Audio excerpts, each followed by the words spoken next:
Hello, you're watching Saints Live with me, Kenzie Benali. And me, Steve Forbes. Welcome back after the international break. We hope you had a good one, but it's back to Premier League action today, Steve. It is indeed, and Southampton are travelling all the way to Norfolk to Carrow Road to take on Norwich. And with us to build up to that one is former Saints captain Dean Hammond and NBC's lead soccer writer Joe Prince Wright. Dean, busy international break for you? Some time with the family, Kenzie. It was very, very nice, thank you. But yeah, glad to be back with the football today. But all good, thank you. Good stuff. Lovely to have you back with us. And Joe, great to see you as well. How have you been? Been really good. Yeah, great international break. Really busy covering all the World Cup qualifiers, but delighted to be back with you guys. Premier League's back, and everything is really building up now to the festive period. So getting really excited for a busy stretch of the season. So yeah, let's do it. Great stuff. Well, it's good to see you, gentlemen. Well, we'll have the team news in around about 15 minutes' time. Jack Stevens is unfortunately still unavailable, but everyone else is fit. Yes, absolutely. And before we get on to the team news, congratulations are in order for Southampton under-18s. They are now joint top after beating Tottenham 3-0 earlier this afternoon. And also a massive congratulations to our very own Nathan Redmond, who's just welcomed a little baby boy. So huge congrats to Nathan and his partner. Now, Dean, speaking of Nathan, it'll be interesting to see if he is recalled to the team, not only because he missed the last game with a positive COVID test, but now the fact he's had a child. Do you think Ralph will bring him back in? And if he's not available, do you think he's going to be a big miss? Like I say, Steve, congratulations to Nathan. That's brilliant news. Well, it's definitely an option. You know, it'll definitely be under consideration. I think it will all depend on the condition Nathan is in terms of the effect that COVID's had on him, how much he has trained. Obviously, with a newborn baby, that's exciting news to him, and I'm sure that will play a factor in the manager's decision. But his form's been really, really good of late. You know, he missed the last game, and obviously Southampton performed very well and got the victory against Aston Villa. But he's been more consistent. He's looked more confident. He has that variety in his play now. He can play as a number 10, he can play wide, he can play as a supporting forward.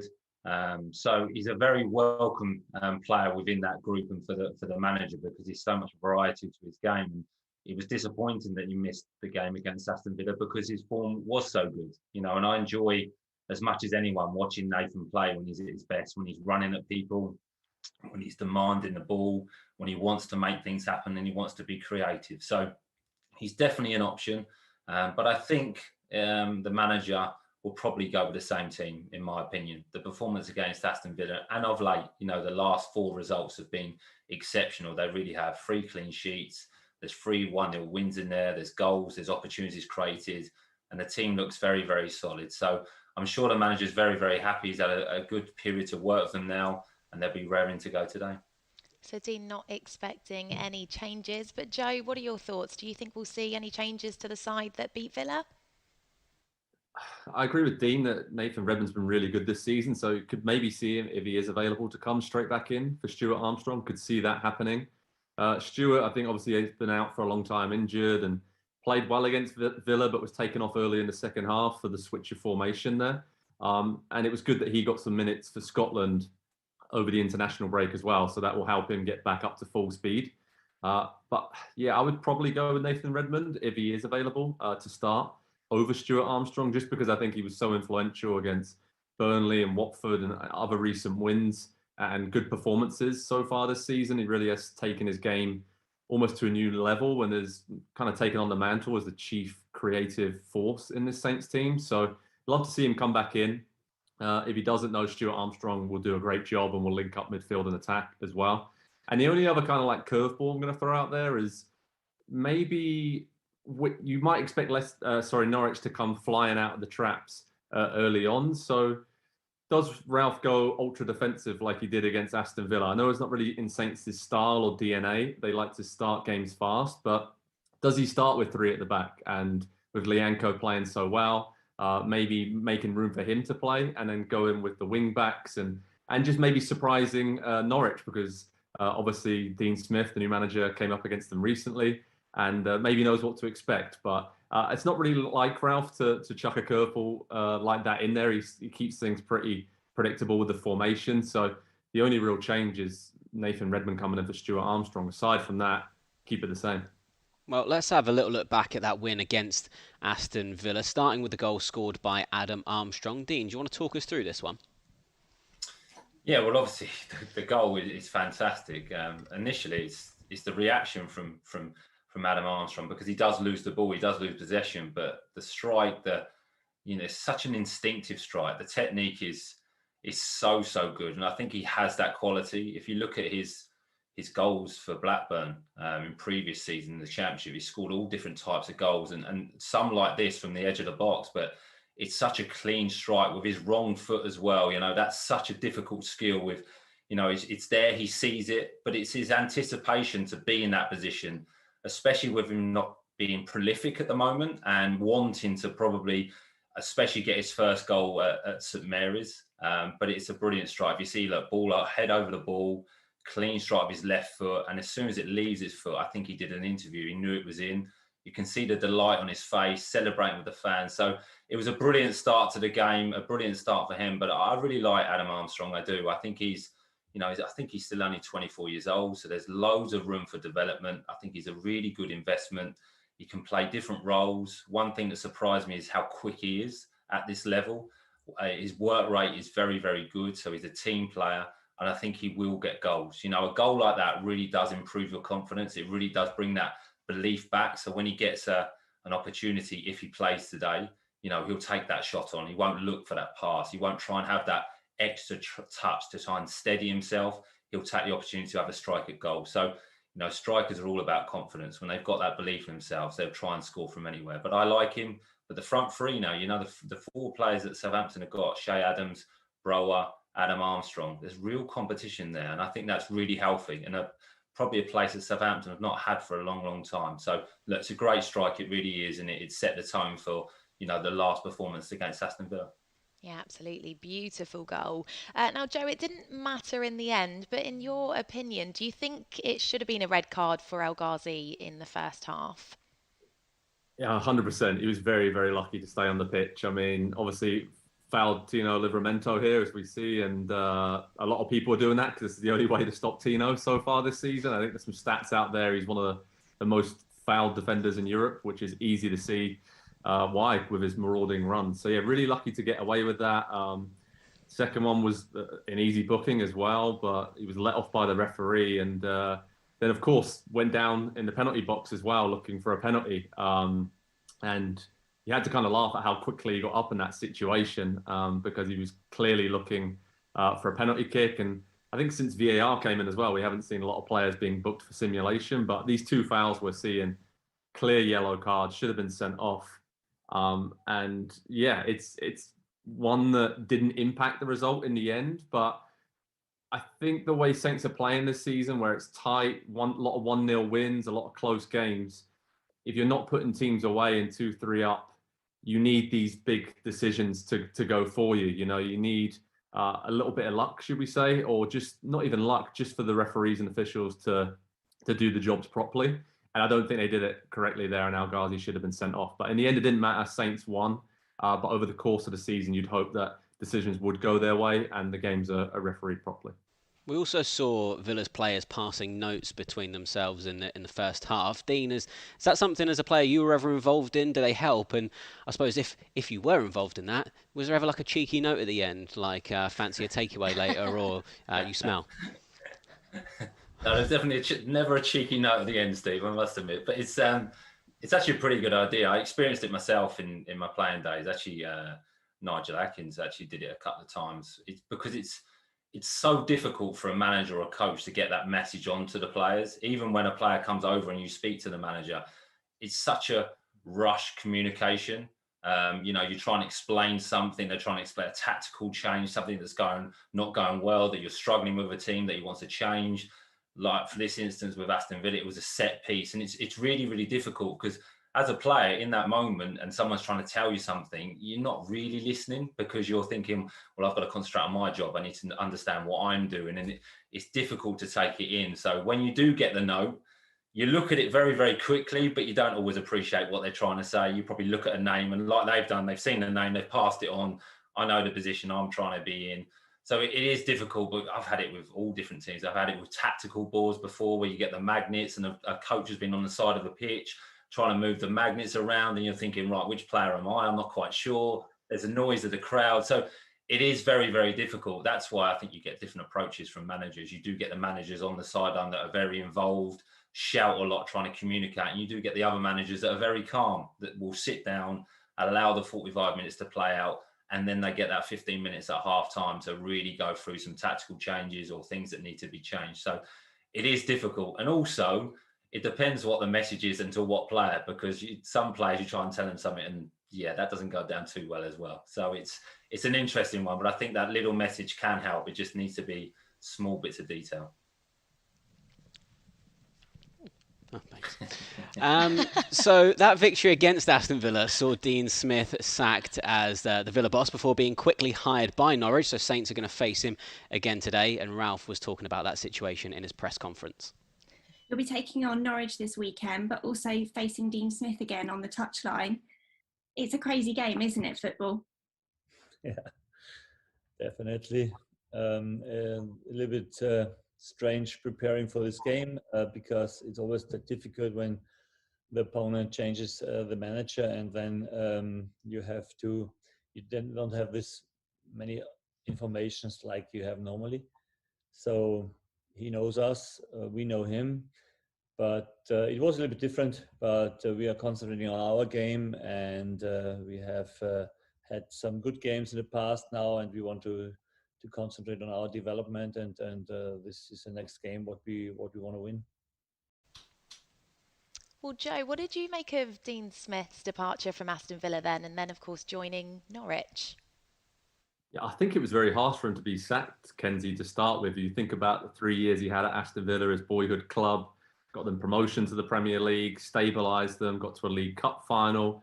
And then for most of last season, they were up in the top half of the table pushing for Europe. So obviously losing Jack Grealish was huge, but he was backed financially, bought in a lot of players. And I think ultimately that's what really spout the end for him, that there wasn't that progression after spending pretty much all the Jack Grealish money and then spending heavily before that as well. So I think kind of the statement from his departure at Villa from the chief executive there kind of said it all, that they had a really poor calendar year. And if you look at the tail end of last season, the rot kind of set in there, and then just a poor start to this season just compounded maybe the reservations that the owners and the people who made the big decisions at Villa had about him moving forward. But I like that they acted quickly. You know, I think it was out of respect and kindness to Dean Smith, that what he had done for the club.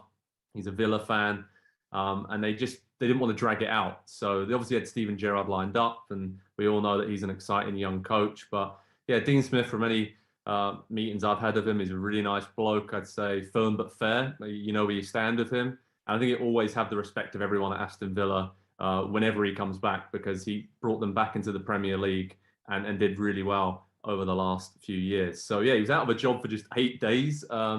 So I really like that Norwich pounced when he became available, because I think this is a really good fit for everyone. I mean, he's a solid, reliable, sensible appointment for Norwich, and he kind of buys into their identity and philosophy as a club. He's been really good in the past at Walsall, at Brentford, and then at Villa as well, and bringing through young talent, developing players, and playing a more attacking style of play, which is what Norwich need to do. I mean, really struggled to score goals this season in the Premier League, so that's what we'll bring to them. And even if you'd say that Norwich are favourites to go down, even though it's still 27 games left in the season, I think that Smith's appointment really means that there's going to be continuity there. Even if they go down, I wouldn't expect him to get sacked. He's shown that he can get teams up from the Championship and into the Premier League. So I like that there's a plan and a clear philosophy now with Norwich, and Dean Smith really aligns with that really well. So yeah, he seems like one of the good guys. So only 8 days out of a job. Probably a lot quicker than he was thinking, but yeah, good to see him back in the Premier League already. Well, we're going to have the team news in just a matter of moments, aren't we, Kenzie? So we can maybe save the next question till after that. I think we probably should actually. Lots of you watching from all across the world, as always, and we will get to reading your comments in just a moment's time. But as Steve has said, it is time to bring you the team news, and it looks like Ralph is having a little tinker with the shape. Looks like he's opting for a 4-3-3 formation today. Ibrahima Diallo comes into the midfield, so there is 3 central midfielders playing. So the team in full then: in goal, Alex McCarthy. The back 4, Carl Walker-Peters, Mohamed Salisu, Jan Bednarek and Tino Livramento. In the midfield are captain James Ward-Prowse, Oriol Romeo and Ibrahima Diallo. And up front, Moy Elianusi, Shay Adams and Adam Armstrong. The Southampton substitutes then are as follows: Fraser Forster, Lianco, Roman Perrault, Jan Valery, Will Smallbone, Nathan Teller, Shane Long, Armando Brower and Theo Walcott. Well, Dean, let's come to you first then for a reaction on that, because we perhaps weren't expecting to see a change of shape today. Yeah, I was just obviously looking at that quickly, Kenzie, as you read it out, and I think you're right. I think it's potentially a change of shape. What the change of shape will be, I'm not quite sure. I think potentially you could have Romero going back into a free, like he's done in games in different spells, where he kind of drops in there and dictates play with the ball. He's very, very comfortable to do that, and it's actually been really, really effective when he has. I think then you can have Diallo come in next to James Ward-Prowse, and Elanusi can come a little bit more central. And you can almost play a kind of 3-5-2. I think the fullbacks will play very, very high because, Livramento and Walker-Peters are very attack-minded, and that allows them to do it when you've got 3 in the central midfield and 3 centre-half. So I think potentially they could go that way, because then it allows the manager to keep the 2 strikers up top. I think that he really, really likes that. And with Norwich, they are vulnerable. They have conceded a lot of goals this season, even though they've been competitive in certain games. So I think the manager, Ralph, will look at it and think, this is a game we can win. And I think he would be annoyed if he didn't take the challenge on and think we can beat Norwich. They may score against us, but I think we can outscore them. And Southampton look very, very solid. So I think it will almost end up as an attacking 3-5-2. Yeah, well, it will certainly be interesting to see how that formation does work. Joe, what do you make of the team Ralph selected to take on Norwich? Yeah, I kind of mentioned it to start with. That it could change to a back 3, considering how well it worked and how well balanced it was against Aston Villa. So I agree with Dean on that point, that could be Romeo dropping a bit deeper, even if it isn't in the actual rigid formation itself, but just during the game to pick up the ball and then having a bit more protection there. But I like that Shay Adams and Adam Armstrong starting up top again. I think they had a really good partnership against Villa, and they can work off each other. And it shows that Saints have a lot of options now, not only in the personnel, but the way they can play. And that keeps teams guessing. And maybe that's part of it. As I said, Dean Smith obviously managed against Saints last time out for Villa.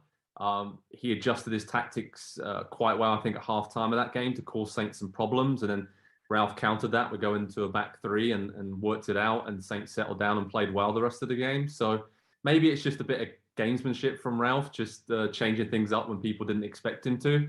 But I think this group of players now are very comfortable playing with each other in different formations in different ways. And if it is a similar formation, a 4-3-3 or is a 3-5-2, then I think the likes of Romeo, it suits them very well, because they can get on the ball and really dictate the game. And that's what Saints have to do today. They have to control the tempo of the game like they have been, and just not give Norwich any opportunities, because at home, new manager, if they score early or get some good chances in the first half, then that's going to make it difficult for Southampton. So I think this formation really, or this group of players, as well as this change formation potentially, gives them a bit more stability to control the game.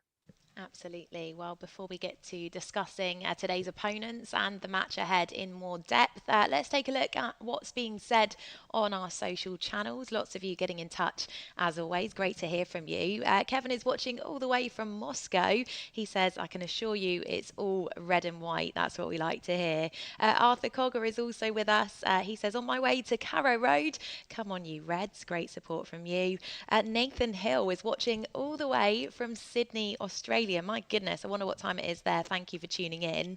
St. George, hello. He says, can't believe Tino is only 19 and playing his 12th senior game for us. This guy is good. He certainly is, isn't he? Julie, good afternoon. She is also en route to Norwich. Big shout out to everyone on Coach One. Hello, Coach One. Scott says Lianco has proven himself on the pitch against Chelsea recently. He deserves a start. He's on the bench, of course, today. Trevor also joining us on Saints Live. He says, don't get complacent today, boys. Dean Smith will be looking for revenge. And a final comment for now from Saint Malk on Twitter, who says he's watching from home today. 3 points for my birthday would be great. Wishing you a very happy birthday. Now, we are just back from an international break, and Dean, James Ward-Prowse had to pull out of international duty with England due to illness. How disappointing is that with a World Cup on the horizon? Because I'm sure he now wants every opportunity to impress to make sure he books a seat on that plane to Qatar. Yeah, it is difficult. Obviously, James would have been very, very disappointed. To be called up for your country is always a privilege, and he's worked very, very hard to get into that position and get himself noticed by the manager, and he's built up his reputation with his performances. So it will be disappointing for him, but also it would have allowed him to have a little bit of respite. It definitely, he wouldn't have pulled out of the squad if there wasn't a reason. So he's had some rest over the last 10 days, couple of weeks to really come back into the Southampton team and continue that form that he's gradually coming back to that we saw last season. He probably started the season a little bit slower than he expected, but that can happen during your career, and it will happen. But we know what player James Ward-Prowse is, and we know how fantastic he can be. He's growing into a brilliant captain. He's very influential in his performances on and off the pitch, I believe. He leads the group very, very well, and he has something different in terms of that England squad. His set-piece delivery is exceptional. It really, really is. And in major tournaments, in moments in games, that can sometimes just be the difference. So I think when he has gone away with England, he's performed very, very well. And he has got a relationship with Gareth Southgate from previous times in the 21s, I believe.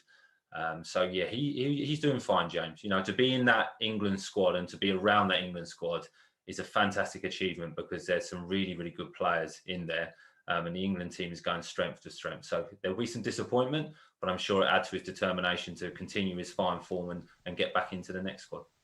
Well, let's talk about Kyle Walker-Peters now, shall we, Joe? He's obviously been preferred at left back to Romain Perraud in the last 2 Premier League matches. Over the last 2 games, he's actually had more runs towards the opposition goal than any other player, but is being right-footed a hindrance? Probably, yeah. I think Ralph hinted at it, didn't he, that it's just the final action, the final cross, the final shot maybe. It just isn't quite there. You can see here from these clips, he's cutting inside a lot, which is great, and there's a lot of space for him to operate in. But defenders obviously know that he is right-footed and quite right-footed as well. So, yeah, I think it's a challenge. It's a challenge, but you have to have him in the team at the moment, the way he's playing. It's not just if the final pass isn't there for him, he's creating space for others to run into. We saw it against Villa last time out, down that whole left side of the pitch.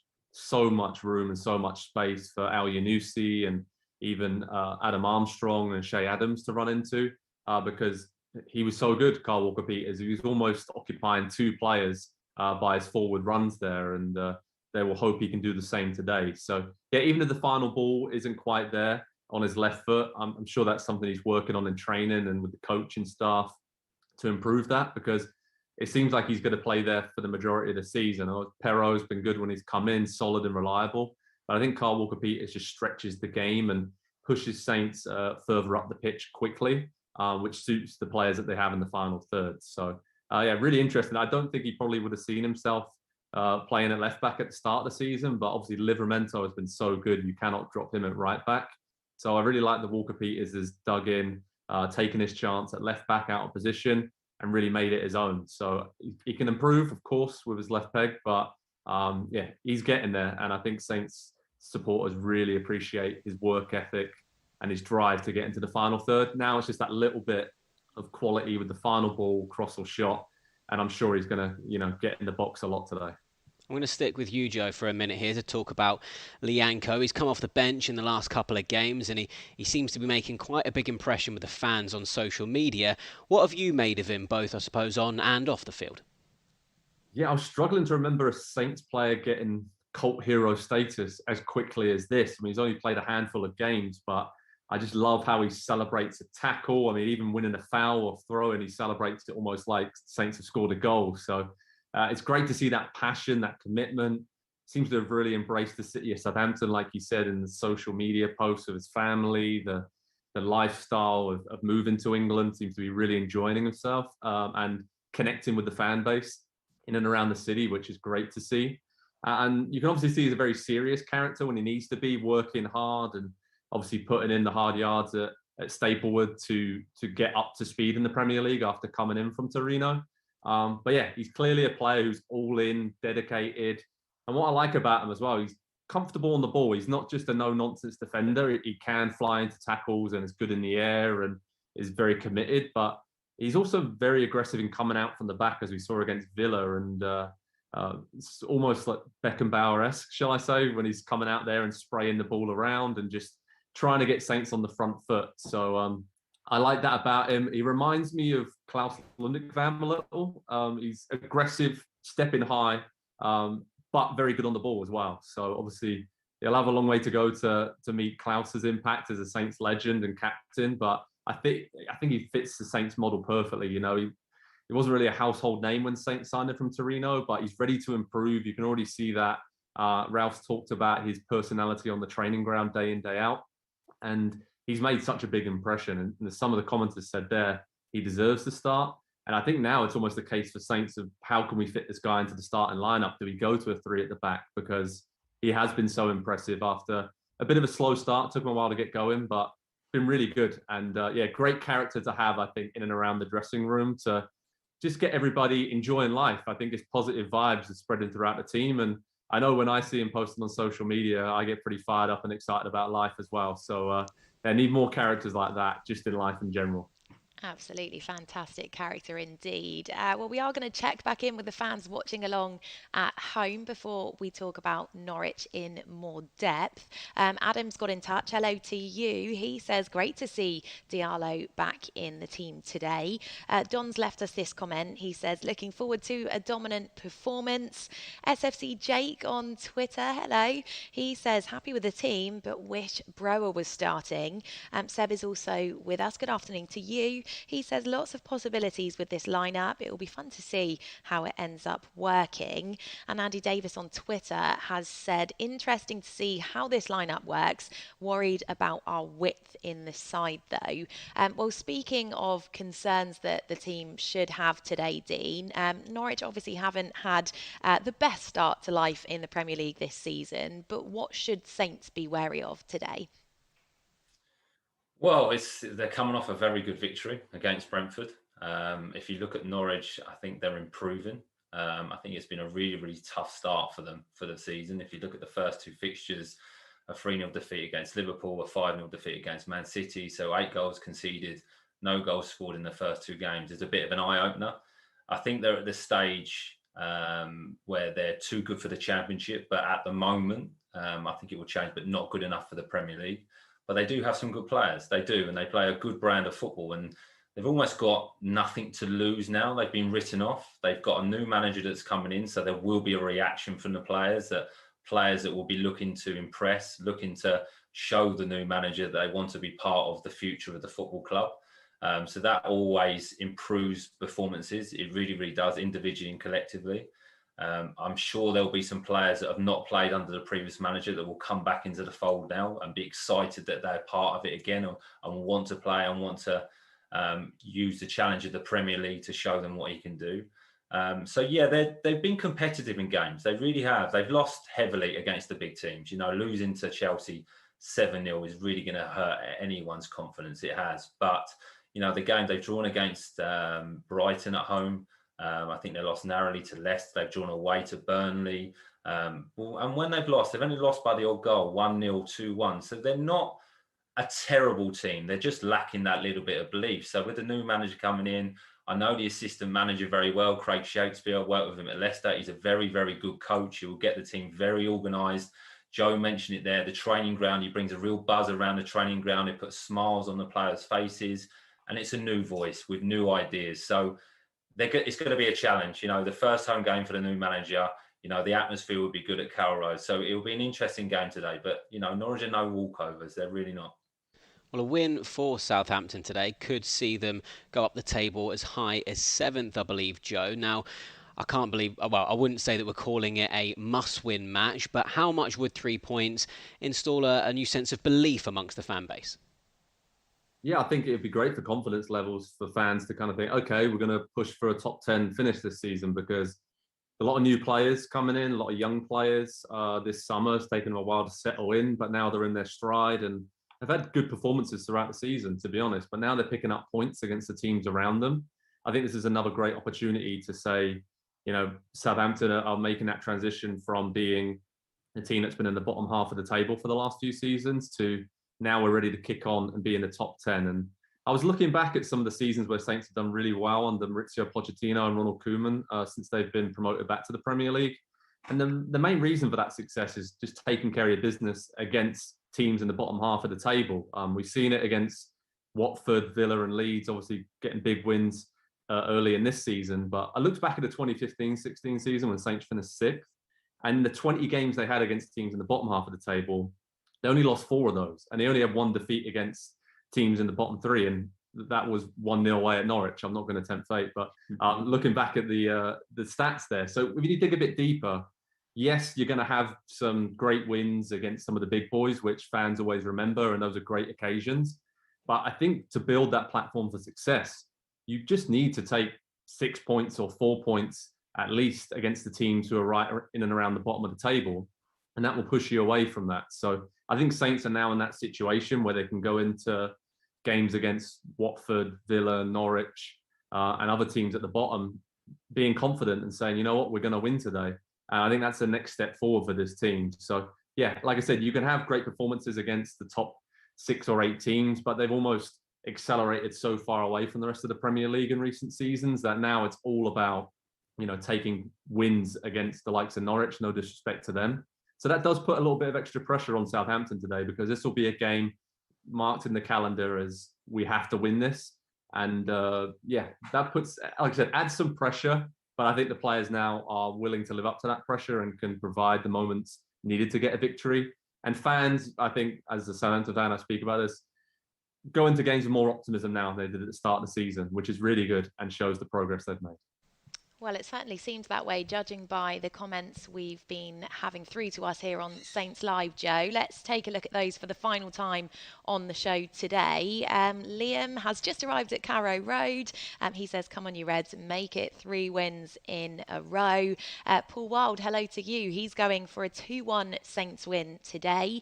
Geordie's got in touch on Twitter. He's having his say on how he thinks that formation will work. He says, thinks we'll see Orioles sitting behind James Ward-Prowse and Diallo today. And Dan Harper has also sent in his score prediction. He says he's going for a 3-1 Saints win. So as you said, Joe, it certainly seems like the fans are feeling optimistic. But the question is, how are you guys feeling? Dean, let's come to you first for your score prediction, please. I think, like Joe said, optimistic. I think the team is in fine form. It really is. You know, we labelled these 5 games, how important they were, the 5 fixtures, and Southampton have really responded. 3 wins, 1 draw, 3 clean sheets. It's been fantastic. But like I mentioned previously, there will be a reaction from the Norwich players. There will be a change in their mentality. So I think it's really important for Southampton to take control and possession of the ball early on and kind of dampen the spirit of Norwich and dampen the spirit of the fans.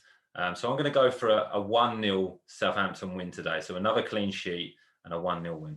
That would be fantastic. And Joe, before we come to you, may I remind you that Adam Leach is still the only person to have correctly predicted a scoreline. So will today be the day? Joe, what are you going for? Well, that's a lot of pressure to live up to there. Yeah, I was going to go 1-1, but the more we talk, the more confident I'm feeling. And I really like the lineup and that Saints have a bit of extra protection. I'm going to go 2-1 to Southampton. I think I really like Adams' and Armstrong, the partnership that's building there. And like Dean mentioned, Norwich pretty leaky at the back, and I think it's going to take some time to work out those problems. So a couple of goals for Saints, 2-1 win. Happy days. Great stuff. Well, thank you very much, gentlemen. And it's not long until the action starts, with around about 40 minutes to go until kick-off between Norwich and Southampton at Carrow Road. Yeah, looking forward to this one. And as we have mentioned throughout the show, the Saints are in a good position going into this one with 3 wins from the last 4. Definitely. So make sure to join us after the match on the final whistle, where we'll all be back to talk about the post-match reaction and analysis from the game. Enjoy the match, and we'll see you soon.